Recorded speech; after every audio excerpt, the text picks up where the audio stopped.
നമസ്തേ, ജനം സ്പെഷ്യൽ ഡിബേറ്റിലേക്ക് സ്വാഗതം. വിജയത്തേരിൽ കുതിപ്പ് തുടരുകയാണ് ഭാരതത്തിൻ്റെ ബഹിരാകാശ രംഗം. വരും വർഷങ്ങളിൽ ഒരു ചാന്ദ്രദൗത്യം കൂടി ഉണ്ടാകുമെന്ന് പ്രധാനമന്ത്രി നരേന്ദ്രമോദി വ്യക്തമാക്കി കഴിഞ്ഞു. മാറ്റങ്ങളുടെയും ആധുനികവൽക്കരണത്തിൻ്റെയും ബൃഹത് പാതയിലൂടെ ബഹിരാകാശ രംഗം കടന്നുപോവുകയാണ്. ബഹിരാകാശത്തേക്ക് പോകാൻ തയ്യാറെടുത്ത ഗഗൻയാൻ യാത്രികരെ ഉൾപ്പെടെ ഇന്ന് രാജ്യത്തിന് പ്രധാനമന്ത്രി നരേന്ദ്രമോദി പരിചയപ്പെടുത്തി. പൂർണ്ണമായും ഭാരതത്തിൽ നിർമ്മിച്ച വിക്ഷേപണ ഗ്രൗണ്ട് സന്നാഹങ്ങളുമായി മനുഷ്യനെ ഭാരതം ചന്ദ്രനിലേക്ക് അയക്കുന്നുവെന്ന് വലിയൊരു സ്വപ്നവും പ്രധാനമന്ത്രി പങ്കുവയ്ക്കുന്നുണ്ട്. ഇവിടെയാണ് ഭാരതത്തിൻ്റെ ബഹിരാകാശ ഗവേഷണ രംഗത്തെ പ്രതീക്ഷകൾ ഉണരുന്നത്. വിത്തിടാനും വിളവെടുക്കാനും നനയ്ക്കാനും അതിരുകൾ കാക്കാനും എന്തിനേറെ വന്യമൃഗങ്ങളെ പ്രതിരോധിക്കാൻ പോലും ബഹിരാകാശ ഗവേഷണ പ്രവർത്തന രംഗം ശക്തിപ്പെടേണ്ടതുണ്ട്. നരേന്ദ്രഭാരതത്തിൽ ബഹിരാകാശ രംഗത്തിൻ്റെ സ്വാധീനവും സാധ്യതയുമാണ് ഇന്ന് സ്പെഷ്യൽ ഡിബേറ്റ് ചർച്ച ചെയ്യുന്നത്. ഇന്ന് നമ്മോടൊപ്പം തീർച്ചയായും നമുക്കേറെ പരിചിതനായ ഡോക്ടർ നമ്പിനാരായണനുണ്ട്. അതുപോലെ തന്നെ VSSCയുടെ മുൻ അസോസിയേറ്റ് ഡയറക്ടർ നാരായണൻ നമ്പൂതിരിപ്പാടും നമ്മോടൊപ്പം ചേരുന്നുണ്ട്. തീർച്ചയായും ഒരു അതിഥി കൂടി നമുക്കുണ്ട്.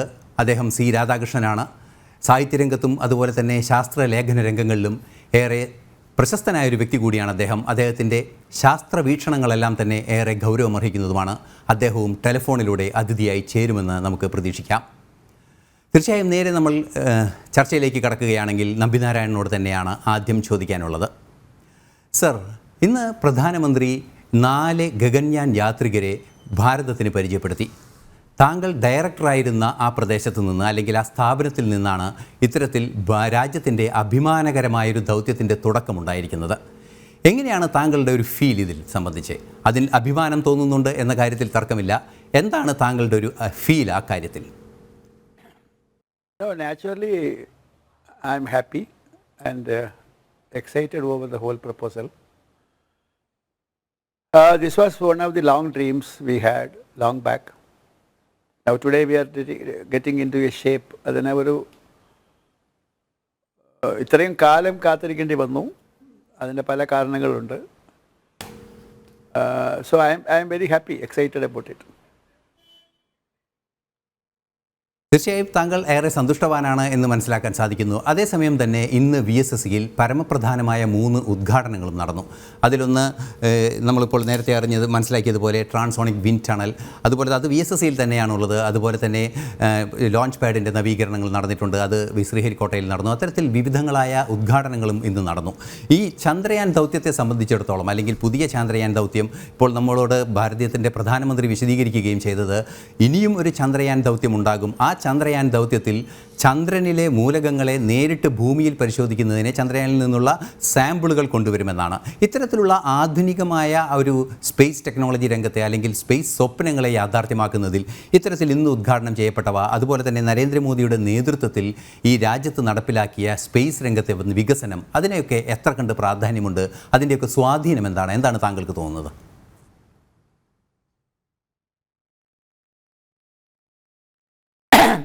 Well, things are very fast today compared to what it was earlier. നല്ല സ്പീഡിലേക്ക് പോകുന്നുണ്ട്. ഫോർ എക്സാമ്പിൾ ശ്രീഹരിക്കോട്ടയിൽ ഒരു ലോഞ്ച് പാഡ് ഇനാഗുറേറ്റ് ചെയ്യുന്നുണ്ട്. ലോഞ്ച് പാഡ് അല്ല, actually it is an assembly facility. And in Mahendragiri prime minister has inaugurated semi ക്രയോജനിക്കിൻ്റെ ഒരു test facility. That will be very crucial because further program related ആയിട്ടുള്ള boosters ഈ ഫെസിലിറ്റിയിലായിരിക്കും നമ്മൾ test ചെയ്യാൻ പോകുന്നത്. If I understand it properly, then that facility will be useful for qualifying the higher thrust engines, semi-cryogenic engines. And naturally, the wind tunnel will be there in VSSC, which will augment the existing facilities in the aerodynamic division. So all the 3 facilities are showing an advancement in terms of infrastructure build-up, which will eventually lead to നമ്മുടെ further programs ഉണ്ടല്ലോ. അതായത് let it be Chandrayaan, let it be Gaganyaan, or let it be further beyond that. ഇതെല്ലാത്തിനും സഹായിക്കുന്ന വിധത്തിലായിരിക്കും ഈ ഫെസിലിറ്റീസിൻ്റെ role in future development.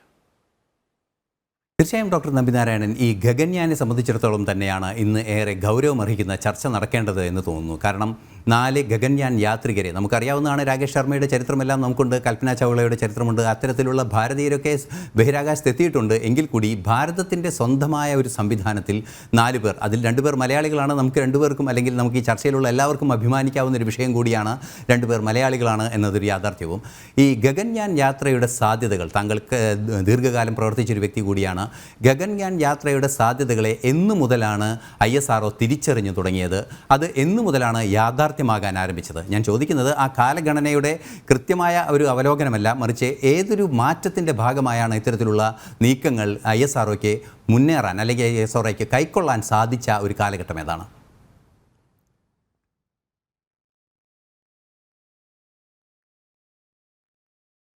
ഇത് ഒരു difficult സിറ്റുവേഷനാണ്. നമ്മൾ ISRO തുടങ്ങിയത് മുതൽ we have been dreaming about it.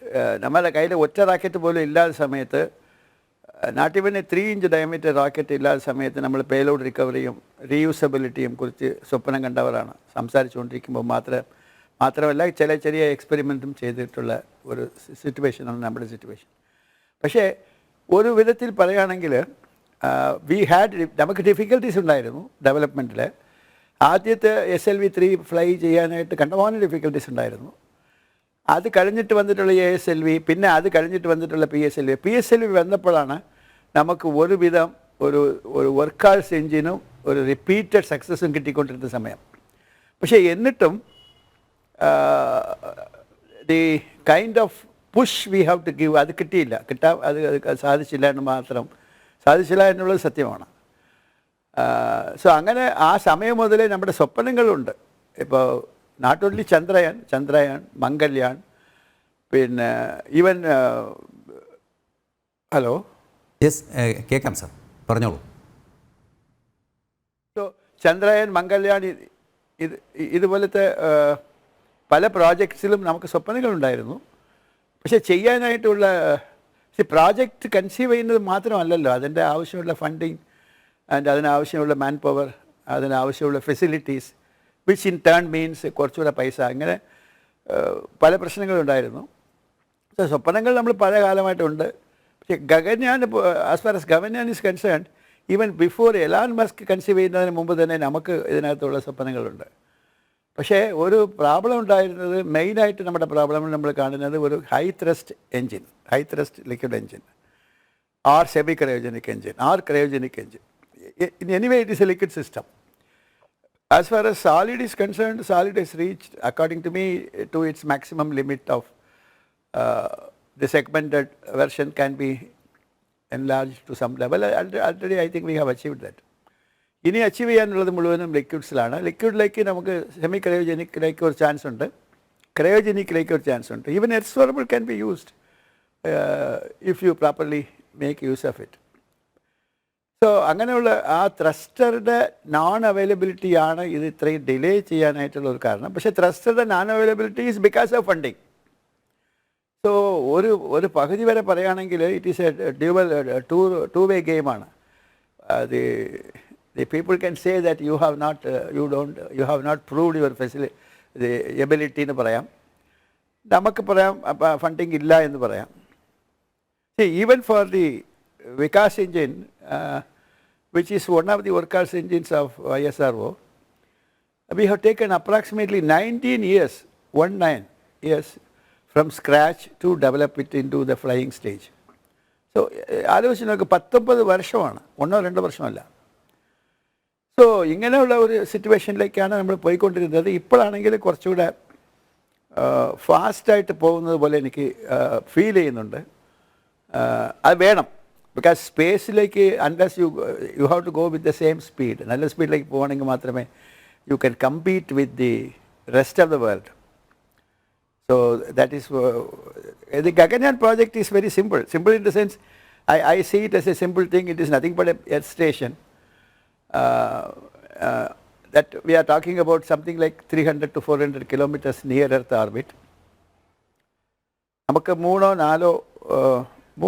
എന്നാണ് തോന്നുന്നു, 3 astronauts അങ്ങോട്ട് അയച്ചിട്ട് അവരെ ഒരു 3-4 ഡേയ്സ് അവിടെ താമസിച്ചിട്ട് തിരിച്ചു കൊണ്ടുവരാനാണ് ഫസ്റ്റ് പ്ലാൻ.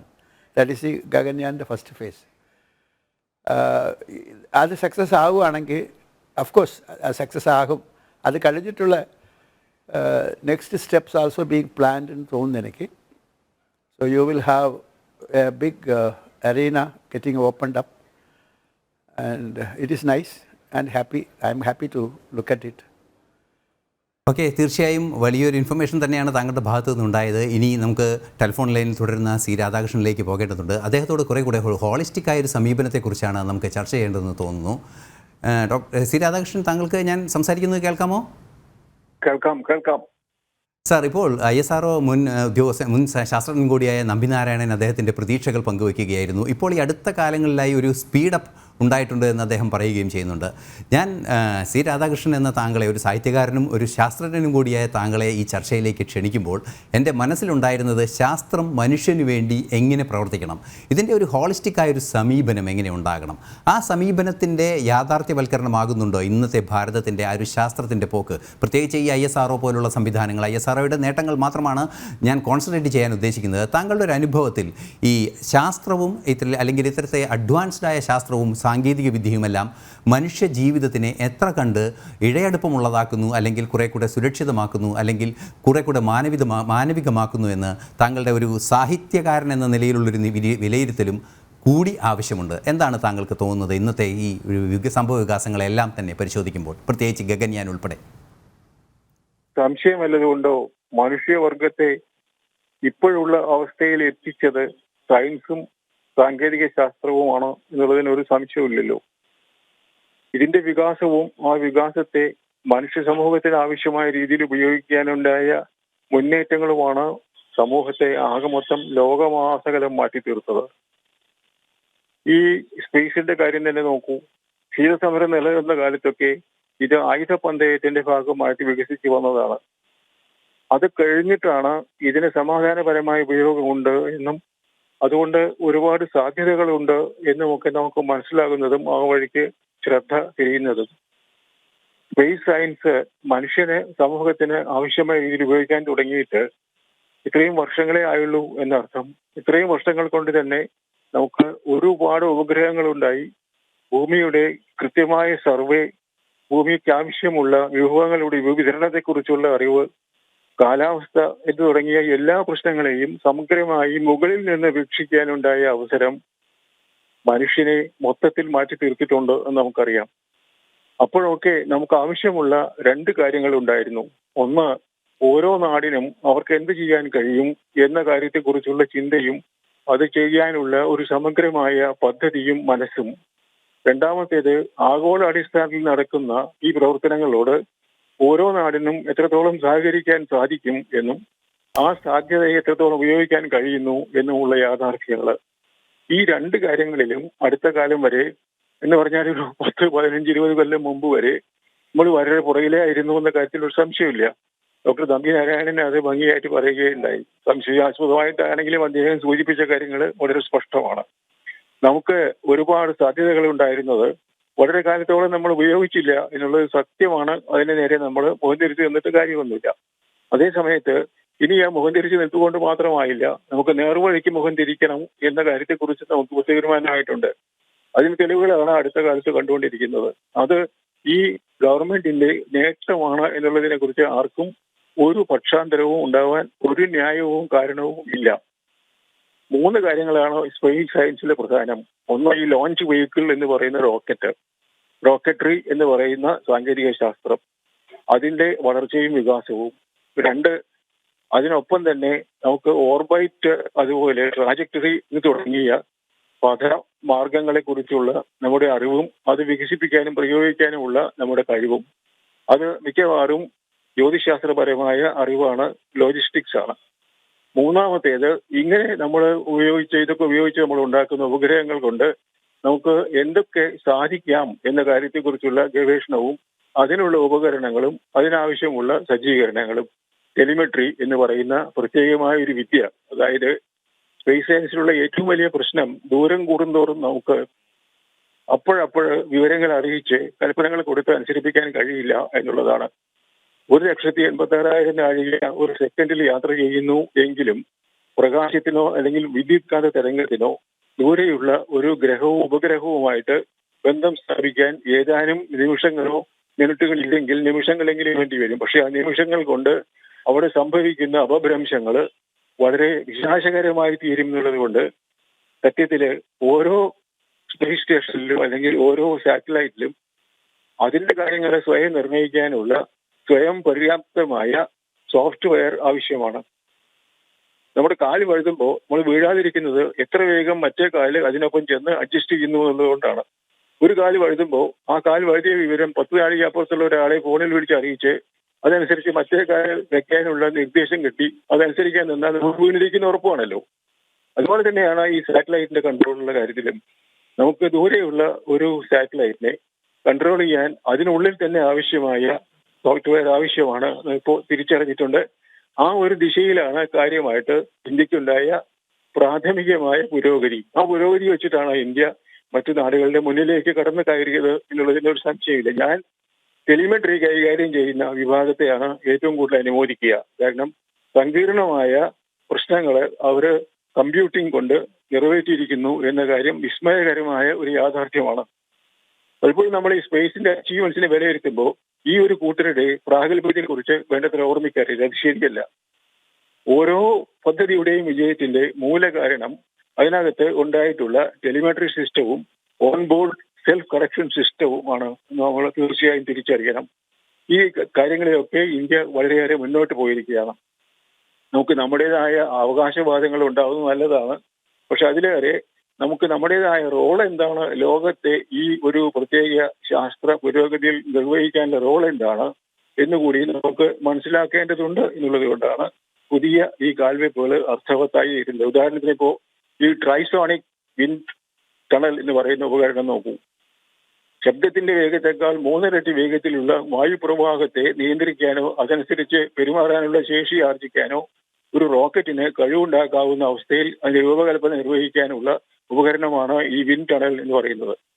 അതിൽ എത്രത്തോളം വേഗത്തിൽ വായുപ്രവാഹം ഉണ്ടാക്കാൻ കഴിയുന്നുവോ അത്രത്തോളം ആണ് അതിന്റെ പരീക്ഷണ ക്ഷമത എന്ന് നമുക്കറിയാം. അപ്പോൾ ആ ഒരു പ്രത്യേക സംവിധാനം നാളെ നമ്മുടെ ലോഞ്ച് വെഹിക്കിൾസിന് ഒരുപാട് ഉപകാരം ചെയ്യും. അതുപോലെ തന്നെയാണ് നമുക്കിപ്പോൾ ട്രാക്കിംഗ് സിസ്റ്റംസും നമുക്കുള്ള ഡാറ്റ റിസീവിംഗ് സെന്ററുകളും അതുപോലെ ഡാറ്റ പ്രോസസ്സിംഗ് സെന്ററുകളും അതുപോലെ നമ്മളുണ്ടാക്കുന്ന സോഫ്റ്റ്വെയറിന്റെ പ്രത്യേക രീതിയിലുള്ള പരികൽപ്പനയും. അതാണ് നമ്മുടെ വിജയം എന്ന് പറയുന്ന കാര്യം. അപ്പോൾ ആ രംഗത്ത് പ്രവർത്തിക്കുന്ന എല്ലാവരെയും ഇതിന് യഥാവസരം പണ്ട് അനുവദിച്ച സർക്കാരിനെയും ഈ ഒരു വിഷന്റെ പുറകിൽ ഞങ്ങളുണ്ട് എന്ന് തീർത്ത് അറിയിച്ച പ്രധാനമന്ത്രിയുടെ ടീമിനെയും നമുക്ക് അനുമോദിക്കാതിരിക്കാതെ ഒരു നിർവാഹമില്ല. നമ്മുടെ നാടിന് ഏറെ കാലങ്ങളായി നൂറ്റാണ്ടുകളായി എന്ന് പറയാം ഉണ്ടായിട്ടില്ലാത്ത ഒരു പ്രാഗൽഭ്യം ഞങ്ങളിവിടെ ഉണ്ട്, ഞങ്ങൾ ഈ ലോകത്ത് നിങ്ങളുടെ കൂടെയാണ്, ഒപ്പമാണ് എന്നെങ്കിലും പറയാനുള്ള ഒരു തന്റേടപരമായ നിലപാടിന്റെ ധീരത നമുക്ക് കാണിക്കാൻ കഴിഞ്ഞ ഒരു സമയമാണ് ഇപ്പോൾ എന്നുള്ളത് നേര്. ആ നേരിന് ആരെയൊക്കെയാണ് അനുമോദിക്കാനുള്ളത് അവരെയൊക്കെ അനുമോദിക്കാതിരിക്കുന്നത് ഒരു വലിയ പിശുക്കായി പോകും എന്നുള്ളത് കൊണ്ട് ഒരു എഴുത്തുകാരൻ കൂടിയായ എനിക്ക് എന്റെ മനസ്സുകൊണ്ട് എല്ലാവർക്കും ഏറെ അഭിനന്ദനം അറിയിക്കാൻ ആഗ്രഹമുണ്ട്. അതിന് കിട്ടിയ ഒരു അവസരമായിട്ട് ഞാൻ ഈ ജനം പരിപാടിയെ കാണുന്നു. നമസ്കാരം. തീർച്ചയായും സാർ, ഒരു ചോദ്യം കൂടി ചോദിച്ചാൽ നമുക്ക് ഈ ചർച്ച താങ്കളുടെ ചർച്ചയിൽ നിന്ന് താങ്കൾക്ക് പിരിയാനുള്ള സൗകര്യമുണ്ടെങ്കിൽ തുടരാൻ സാധ്യമാകുമെങ്കിൽ തുടരാം, അല്ലെങ്കിൽ നമുക്ക് എങ്ങനെയാണെങ്കിൽ അതിൻ്റെ രീതിയിലേക്ക് പോവുകയും ചെയ്യാം. അത് ഞാൻ താങ്കളോട് ചോദിക്കാൻ വെച്ചിരുന്നൊരു ചോദ്യം, താങ്കളൊരു ശാസ്ത്രജ്ഞനാണ്, നിരവധി ശാസ്ത്ര ഗവേഷണങ്ങൾ നടത്തിയൊരു വ്യക്തി കൂടിയായതുകൊണ്ട് തന്നെ ഇന്ന് പരിസ്ഥിതി സൗഹൃദമായ ഒരു ഇന്ധനം, ഒരു റോക്കറ്റ് ഇന്ധനം വികസിപ്പിച്ചിരിക്കുന്നു ഭാരതം. ഇസ്രോസീൻ എന്ന് പറയുന്ന റോക്കറ്റ് ഇന്ധനം, അതിൻ്റെ ഒരു semi cryogenic integrated engine testing centre ഉൾപ്പെടെ ഇന്ന് ഉദ്ഘാടനം ചെയ്യപ്പെട്ടിട്ടുണ്ട്. ഇത്തരത്തിലുള്ള അഡ്വാൻസ്ഡായ പരിസ്ഥിതി സൗഹൃദപരമായ നിലപാടുകളിലേക്ക് ബഹിരാകാശത്തെയും കൊണ്ടെത്തിക്കുന്ന രീതിയിലുള്ള ഒരു വിഷണറി ഒരു അഡ്വാൻസ്മെൻറ്റ് അത് ഇക്കാര്യത്തിൽ നടന്നു എന്ന് താങ്കൾക്ക് വിലയിരുത്തുമ്പോൾ അതിൻ്റെ പ്രാധാന്യം എന്താണെന്ന് താങ്കൾക്ക് തോന്നുന്നത്? വളരെ പ്രാധാന്യമുള്ള കാര്യമാണ്. നോക്കൂ, നമ്മുടെ ഭൂമിയിലെ വായു, വെള്ളം, കടല് ഇതെല്ലാം മലിനമായി കഴിഞ്ഞിരിക്കുന്നു വളരെയേറെ എന്ന് നമുക്കൊക്കെ അറിയാം. അതുമാത്രമല്ല ബഹിരാകാശം വരെ മലിനമായി തുടങ്ങി, അതിലേറെ മലിനമായി എന്നുള്ളതാണ് ഡെബ്രി എന്ന് പറയുന്ന ഈ റോക്കറ്റുകളുടെയും ഈ ഉപഗ്രഹങ്ങളുടെയും ഒക്കെ അവശിഷ്ടങ്ങള്, പൊടികള്, പിടികള് ഒക്കെ എല്ലാം കൂടി പൊടിഞ്ഞ് ഈ ബഹിരാകാശം മുഴുക്കെ പരന്നു കിടക്കുകയാണ്. വളരെ മാരകമായ ഒരു അവസ്ഥയാണ് വാസ്തവത്തിൽ. ഇപ്പോ ഒരു റോക്കറ്റ് അല്ലെങ്കിൽ ഒരു സാറ്റലൈറ്റ് ലോഞ്ച് ചെയ്യാൻ പ്ലാൻ ചെയ്യുമ്പോൾ, അതിന്റെ ട്രാജക്ടറി പ്ലാൻ ചെയ്യുമ്പോൾ മുഖ്യമായിട്ട് അവർ നോക്കുന്നത് സേഫ് ട്രാജക്ടറി എവിടെയാണ് ഉള്ളത് എന്നാണ്. കാരണം ഒരു ചെറിയ മണൽത്തരി പോലെയുള്ള ഒരു അവശിഷ്ട ഭാഗം ഒരു പൊളിഞ്ഞ റോക്കറ്റിന്റെ അല്ലെങ്കിൽ ഒരു സാറ്റലൈറ്റിന്റെയോ അത് നമ്മൾ ഈ അയക്കുന്ന സാധനവുമായി കൂട്ടിമുട്ടിയാൽ റിലേറ്റീവ് വെലോസിറ്റി വെച്ച് ആ മണൽത്തരി പോലെയുള്ള സാധനത്തിന് ഏതാനും ബുള്ളറ്റുകളുടെ ഊർജ്ജം ഉണ്ടാവും എന്നുള്ളത് തകർന്നു പോകും. മാത്രമല്ല, ഇത്രയും റോക്കറ്റുകളുടെ ഇന്ധനം ബഹിരാകാശത്തിന് പരന്നു കഴിയുമ്പോൾ അവിടെ വായു ഇല്ലാത്തത് കൊണ്ട് അതിന് നീങ്ങിപ്പോകാനുള്ള സൗകര്യമോ ടെൻഡൻസിയോ ഇല്ല എന്നുള്ളത് കൊണ്ട് ഒരു ക്ലൗഡ് പോലെ ഇങ്ങനെ പരന്ന് വരികയാണ്. അപ്പോ ഒരു അർത്ഥത്തില് ഒരു അളവ് വരെ 37,000-40,000 അടി വരെ നമ്മുടെ വിമാനങ്ങളുടെ ഇന്ധനത്തിന്റെ അവശിഷ്ടങ്ങളുണ്ട്. അത് കഴിഞ്ഞാൽ ഇപ്പോൾ റോക്കറ്റുകളുടെ ഇന്ധനത്തിന്റെ അവശിഷ്ടങ്ങളായി. അത് കഴിഞ്ഞിട്ട് ഇനി മേലോട്ട് പോകുന്തോറും ഈ റോക്കറ്റുകളുടെ ഉയരം വർദ്ധിക്കും തോറും നമുക്ക് സ്റ്റേഷനറി സാറ്റലൈറ്റ്സ് ഒക്കെ ഒരുപാട് വേണ്ടി വരുന്നത് കൊണ്ട് ആ ഉയരത്തേക്ക് കൊണ്ടുപോകണമല്ലോ. അത്രയും വലിയ ഉയരങ്ങൾ വരെ ഭൂമിയുടെ അന്തരീക്ഷത്തിന് അപ്പുറത്തുള്ള സ്പേസും കൂടി മലിനമാകുമ്പോൾ സൂര്യപ്രകാശം അടക്കമുള്ളത് വളരെ ശോഷിച്ചു പോകും എന്നുള്ളത് കൊണ്ട് ഒരുപാട് നഷ്ടങ്ങൾ ഭൂമിക്ക് വരാൻ സാധ്യതയുണ്ട്. ഇത് നമ്മൾ ഈ സ്പേസ് സയൻസിന്റെ വലിയ പുരോഗതിക്ക് പുറകിലുള്ള ഒരു മഹാവിപത്തായതുകൊണ്ട് കാര്യമായിട്ട് പത്രങ്ങളോ മാധ്യമങ്ങളോ അത് പറയാറില്ല. ഒരു ഉന്മേഷം ഉണ്ടാകുമ്പോൾ പുറകോട്ട് മരിക്കരുത് എന്ന അവസ്ഥയിലായിരിക്കാം അവരത് കൈകാര്യം ചെയ്യുന്നത്. ഏതായാലും വളരെ കഷ്ടമാണ് ഈ സ്ഥിതി. നമുക്ക് ഈ സ്ഥിതിയിൽ കരകയറണമെങ്കിൽ ഉപയോഗിക്കുന്ന ഇന്ധനം അത് വിമാനത്തിലായാലും വേണ്ടില്ല, റോക്കറ്റിലായാലും വേണ്ടില്ല, സാറ്റലൈറ്റ് അയക്കാനുള്ള വാഹനങ്ങളിലായാലും വേണ്ടില്ല, അതൊക്കെ സ്വയം നഷ്ടപ്പെട്ടു പോകുന്ന വിസർജന വസ്തുക്കൾ ഉൾപ്പെടുന്നതാവണം എന്നത് വളരെ നല്ല ഒരു തീരുമാനമാണ്. അത് ഈ ഭൂമിയെയും അതിന്റെ പച്ചയെയും അതിന്റെ സുഖമായ അന്തരീക്ഷത്തെയും ഒക്കെ പാലിക്കും എന്നുള്ളത് സംശയരഹിതമായ കാര്യം. ഇപ്പൊ തന്നെ നമുക്ക് ഇക്കോ ഫ്രണ്ട്ലി ആയിട്ടുള്ള കാറുകൾ, അതുപോലുള്ള മറ്റു വാഹനങ്ങൾ, ഇക്കോ ഫ്രണ്ട്ലി ആയിട്ടുള്ള വൈദ്യുതി ഉപയോഗിക്കാനുള്ള സംവിധാനങ്ങള്, വിൻഡ് മില്ലുകള്, തിരമാലകളിൽ നിന്ന് വൈദ്യുതി ഉണ്ടാക്കുന്ന രീതികളൊക്കെ മെല്ലെ നടന്നു കൊണ്ടുവരികയാണ്. ഒരുപാട് ഉപയോഗത്തിൽ വരുന്നു. അതിപ്പോൾ തമ്മിൽ താരതമ്യേന നമുക്ക് റിലേറ്റീവ്ലി ചീപ്പറും ആയിട്ടുണ്ട്. അപ്പൊ അങ്ങനെ പറഞ്ഞ ഒരു സാങ്കേതിക വിദ്യ ഡെവലപ്പ് ചെയ്ത് വരുമ്പോൾ ഇന്ത്യയെ പറ്റി സാധാരണ പറയാനുള്ള എപ്പോഴും നിലവിലുള്ള ഒരു ആക്ഷേപം നമ്മള് ഒരു റോക്കറ്റ് അതിന്റെ ഭ്രമണപഥത്തിൽ വെച്ച് പിടിച്ച് പൊളിച്ചു കളഞ്ഞു എന്നാണ്. ഒരു റോക്കറ്റിനെ അല്ല ഒരു ഉപഗ്രഹത്തെ ഒരു റോക്കറ്റ് കൊണ്ട് പിടിച്ചു പൊളിക്കാൻ കഴിയുമോ എന്ന പരീക്ഷണം അത് ആയുധപുനരേറ്റിലൊരു പരീക്ഷണമാണ്. നമ്മൾ എന്തിനാ നടത്തിയെന്ന് അറിയില്ല. ഏതായാലും അങ്ങനൊരു പരീക്ഷണം നടത്തിയിട്ടുണ്ട്. ഫലമായിട്ട് അതിന്റെ അവശിഷ്ടങ്ങൾ ഒരുപാട് വലിയ ഒരു പ്രദേശത്ത് പരന്നു കിടക്കുകയാണ് ഇപ്പോഴും. ലോകത്തില് നമുക്കെതിരെയുള്ള ഒരു ആരോപണം ഇന്ന് ഇതാണ്. നമ്മുടേതായ വലിയൊരു മലിനീകരണം ഈ സ്പേസിൽ നടത്തിയിരിക്കുന്നു എന്നാണ് അവർ വാദിക്കുന്നത്. ഒരർത്ഥത്തില് ശരിയുമാണ് എന്ന് തോന്നുന്നു. എന്തിനാ അങ്ങനെ ചെയ്തതെന്ന് എനിക്കറിയില്ല. എല്ലാവരും ഉദ്ദേശമൊന്നും അറിയില്ല. ആയുധപരമായ ഒരു കാര്യത്തിനായിട്ടെങ്കിൽ വേറെ ഒന്നെങ്കിലും ഒരു ഉദ്ദേശമുണ്ട്, ഒരു ഫലമുണ്ട് എന്ന് കാണാൻ നമുക്ക് കഴിയുകയില്ല. അതായത് ആവശ്യമായിരിക്കാം എല്ലായിരിക്കാം നമുക്കറിയില്ല. സ്ട്രാറ്റജിക് ആയിട്ടുള്ള കാര്യങ്ങളൊന്നും നമുക്ക് ഡിസ്കസ് ചെയ്യാൻ നിവൃത്തിയില്ല. നമുക്ക് അറിവുമില്ല അതിനെക്കുറിച്ച്. അതുകൊണ്ട് വേണമായിരുന്നോ വേണ്ടായിരുന്നോ നിശ്ചയമില്ല. ഉപഗ്രഹം നമ്മുടെ തന്നെ ആയിരുന്നു, നശിപ്പിച്ചത് നമ്മൾ തന്നെ ആയിരുന്നു. പക്ഷേ തീർച്ചയായും ശ്രീ രാധാകൃഷ്ണൻ, ഇതിപ്പോൾ ഈ സമയപരിമിതി അല്പമുള്ളത് കൊണ്ട് ഞാൻ ഇടപെടുകയാണ്. ഇനി നമ്പിനാരായണനിലേക്ക് കൂടി പോകേണ്ടതുണ്ട്. അതിനുശേഷം സാധിക്കുമെങ്കിൽ നമുക്ക് തുടർന്നും ചർച്ചകൾ തുടരേണ്ടതുണ്ട്.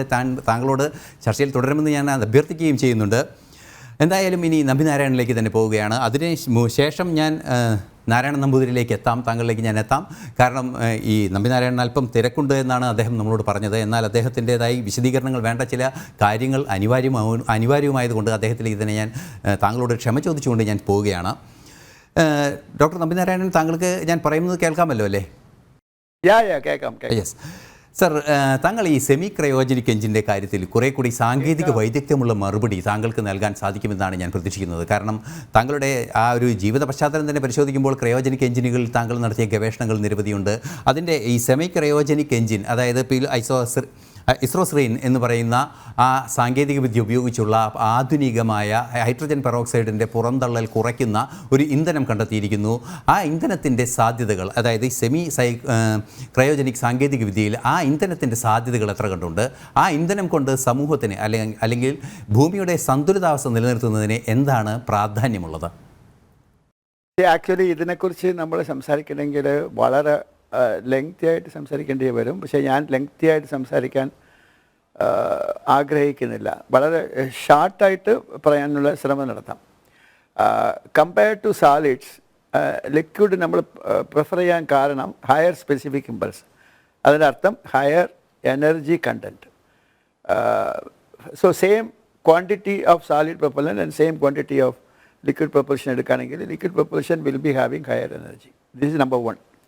On the liquid propulsion, you have what is called earth storable, meaning അത് നമ്മുടെ ഈ കെറസിൻ, പെട്രോൾ ഇതുപോലത്തെ സാധാരണ ടെമ്പറേച്ചറിലേക്ക് സ്റ്റോർ ചെയ്യാമെന്നുള്ള കാര്യങ്ങളാണ്. അല്ലെങ്കിൽ ക്രയോജനിക്. ക്രയോജനിക് എന്ന് പറയുന്നത് സാധാരണ ടെമ്പറേച്ചറിലേക്ക് സ്റ്റോർ ചെയ്യാൻ പറ്റത്തില്ല, പക്ഷേ that has the highest specific impulse, highest energy content. അപ്പോൾ ഈ രണ്ടിനും നടുക്കുള്ള രണ്ടും ലിക്വിഡ് പ്രൊപ്പൽഷൻ തന്നെ, ഒന്ന് ക്രയോജനിക്, ഇന്നൊന്ന് നോൺ ക്രയോജനിക് ആർ എർത്ത് സ്റ്റോറബിൾ.